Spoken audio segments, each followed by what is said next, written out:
did you have a chance to see Tom's presentation? I didn't get the chance to see the presentation, but we got a chance to hang out with Tom for a bit before and all walk down memory lane together. It was fun. You had a chance to pay tribute to Val and your thoughts about Val passing. He was such a big part of the last Top Gun. Yeah, Val was incredible, and that was a really surreal day when we got to have all the originals on set, and Val was just that was a huge part. It was really cool as a young actor to be on that set already, but then to kind of be reminded of the legacy that you were stepping into. And Val, that was a big part of his life. That movie really shot him out of a cannon and really made him a star. And he'll be really missed. He was a really sweet man. Yeah, Josh, he did some big things. I mean, just not Top Gun, but he was fantastic. No, I knew him for a very, very long time. We were very, very close, And it's tough because I've seen him in the last 10 years keep a really good attitude around the issues that he had. But we'll miss him. How much fun is it to be here at CinemaCon? Because this is like real movie star stuff, right? It's fun. It's fun. Everybody that we get to see. We just saw Tom. We've gotten to see. So as a fanboy, it's a huge thing. Yeah, by the way, how cool was it, Tom rolling through just like this? Just whatever. Rolling through. And then he sees Glen and he goes, "Hey!" And I'm like, Also, casually, just Luke Skywalker in the green room. "Oh yeah."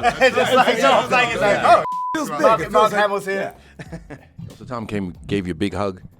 Look, Tom was my first call when I signed on to this movie. He was the first guy that I was like, all right, so what do I need to know? And so it felt very full circle to be with him while we were about to launch this footage in front of audiences. I also heard that he made your life a living hell because he said, do your stunts and do everything, and you were out there trying to do your own stunts. I relied on him throughout this process, but half of it was just, man up, do it. But also, when people see this movie, they'll see this guy. This guy is doing everything. He's extraordinary in this film. Yeah.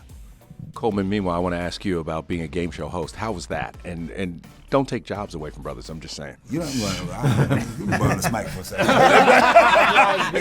Well, let me tell you something. Yeah. Well, you know what? Though, just like that. We had a great time. We talked about the sort of game show hosts that we sort of admire in modern day culture right now, but also looking at how sort of complicit they are and sort of like pushing a game forward in a way, but also being hands off at the same time. Yeah. It's kind of cool.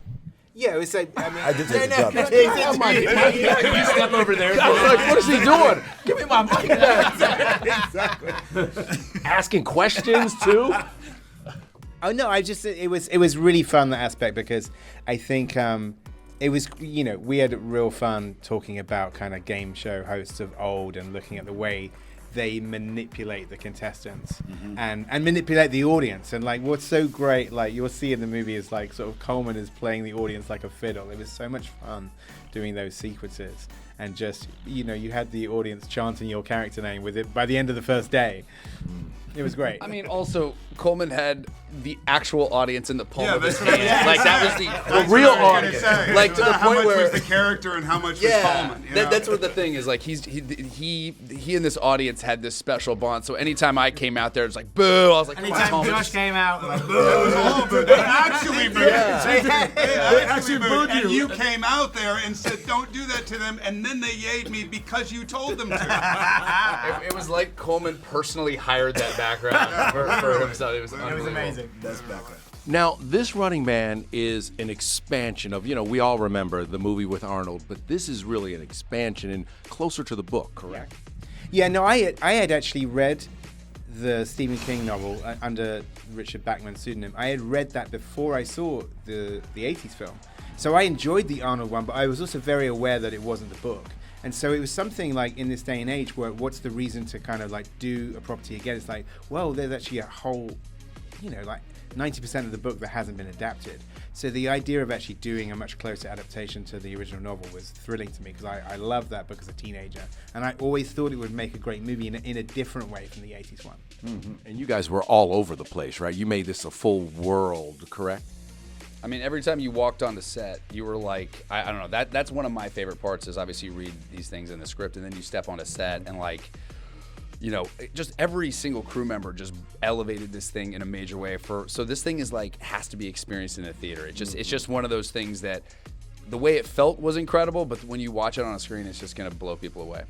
Josh, what is it about being a bad guy that just appeals to you all the time? I don't know. My face. Is that what it is? No, but I think when I had a thing where I got there and I kind of anticipated that it was one thing, and you bring what you bring and you read it and you're really moved by the source material, and then he kind of was like, no, let's go this way with it. You know what I mean? Which is a little more charming, which is a little more authentic. It feels like the guy's really trying to do something good, and it makes sense with this banter.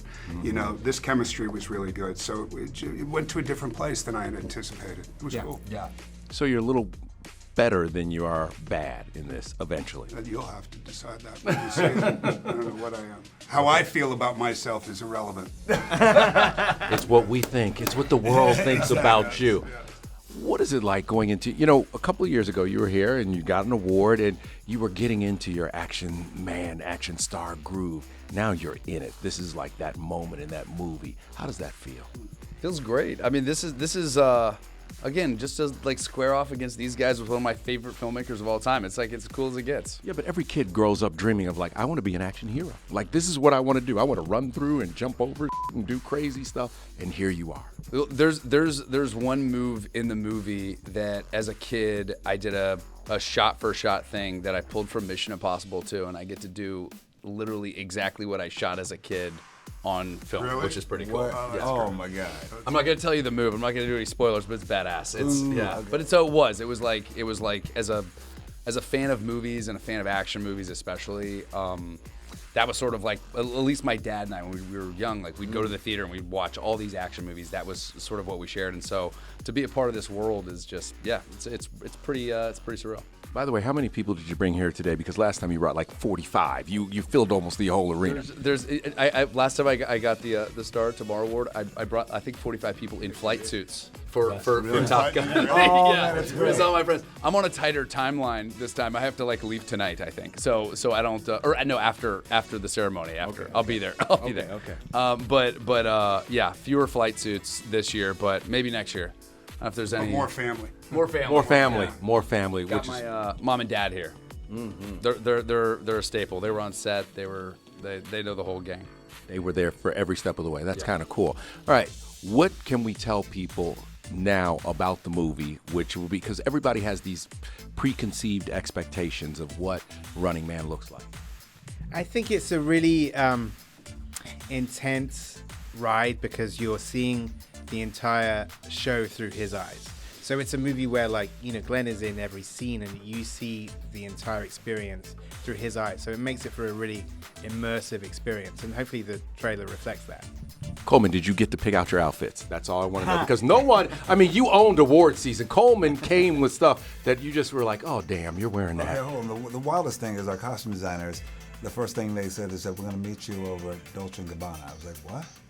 Oh, really?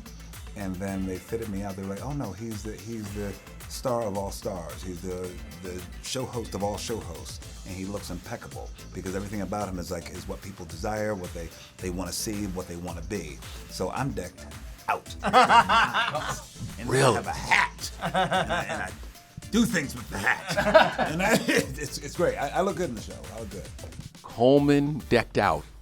That's something, because normally you are decked out. You know, but the funny thing is, I'm not usually decked out These in are his movies. pajamas. In movies, though, people will know I'm not usually decked out. No, Sing Sing, no, I'm wearing a prison uniform. Yeah, you know what I mean? Rustin, I have a knocked out tooth and a crazy wig.